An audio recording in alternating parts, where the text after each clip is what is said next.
大家好，今天和大家聊一款入门的大光圈定焦镜头，来自韦卓士的35F1.7。摄影老炮呢，一般不会选这款镜头啊，这是一个入门向的一款镜头。我也是看了很多人的推荐才入的这款镜头，而且京东和淘宝、韦卓士的官方店啊，索尼一卡口的一直是没有货。我呢也是买的预售，等了好多天才收到的货。到时候呢，我试了2天，发现了一些问题。今天呢，就和大家聊聊这款镜头到底值不值得买。我呢也会在本期视频中加入镜头测试的一些视频，大家可以看一下。先说说为什么选这款镜头，因为我前段时间索尼阿尔法6700买的是18135的套机，18135这个镜头呢，就是焦段还可以，但是呢光圈比较小，所以就想着再加一个大光圈的定焦镜头来拍人像或者是录视频什么的。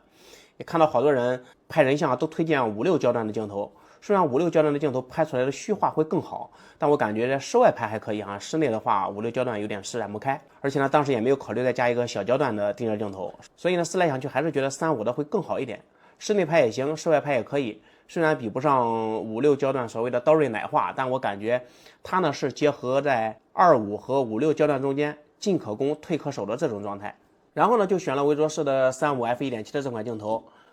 首先，这款镜头价格不贵，也就800多。如果说非要让它达到几千块镜头的做工啊，也不太现实。所以呢，提前我也有了一定的心理预期。到时候呢，换上镜头，拍了几张照片试了一下，发现确实大光圈定焦镜头的确是要比18135这种变焦镜头拍出来的照片要锐很多，尤其是在暗光的环境下，大光圈带来的进光量的提升那是巨大的哈。18135这颗镜头都知道哈，它是个阳光头，就是白天拍照晚上回家那种，光线差了它拍出来的照片呢几乎都是不能看啊，必须是靠后期拉一拉。而韦卓士35F1.7在相同暗环境下呢，拍出来照片视频什么都要好非常多，而且就算是在相同明亮的环境下，35F1.7拍视频带来的背景虚化也是18135所达不到的，所以在呈现的效果上我是比较满意的。如果你只用它来拍照片是完全没有问题的，我也非常推荐，它是一颗在这个价位非常值得的镜头。但是呢，我有近一半的使用场景是要拍视频。虽然 F1.7 这颗镜头它的成像效果我非常满意，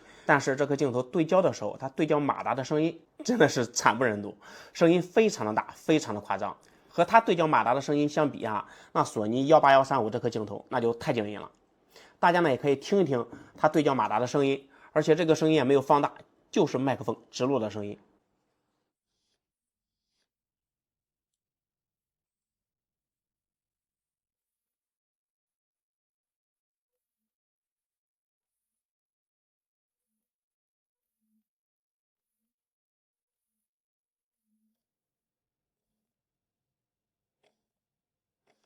尤其是在拍视频的时候啊，如果只在固定的位置做口播，那问题不大。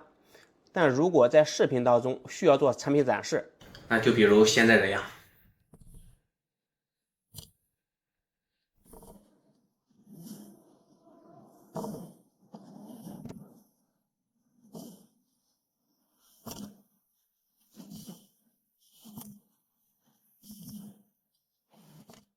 或者呢是在拍产品的时候，为了达到一定的效果啊，需要在镜头中切换不同的对焦点，那它对焦马达的声音就会被录到视频当中，而且声音非常明显。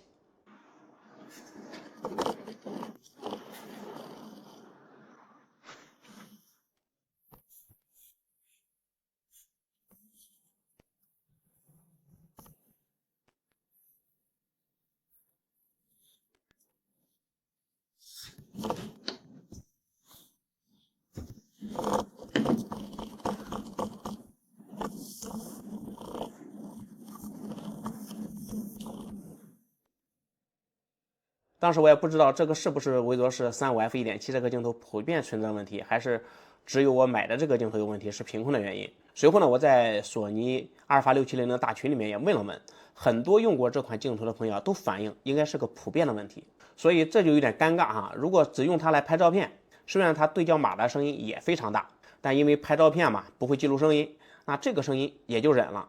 但拍视频有这种声音确实很让人头疼。虽然我也知道哈，这颗镜头呢只要几百块钱，定位不高，但的的确确也有很多人就是因为这个问题而放弃了这颗镜头，从而选择了其他品牌。我呢也会在今后的一段时间陆续的购买一些其他品牌不同的镜头，再做一些更深入的对比测试。视频的最后呢，还是希望微卓视厂家能够重视一下这个问题，改进一下。毕竟这颗镜头的成像效果还是非常让人满意的。如果再把对焦马达的问题稍微的改进一下，是不是就会有更多的人来支持我们的国产镜头？好，本期的视频就到这里。如果你感觉本期视频对您的选购有所帮助，还请多多点赞，多多支持。咱们下期再见。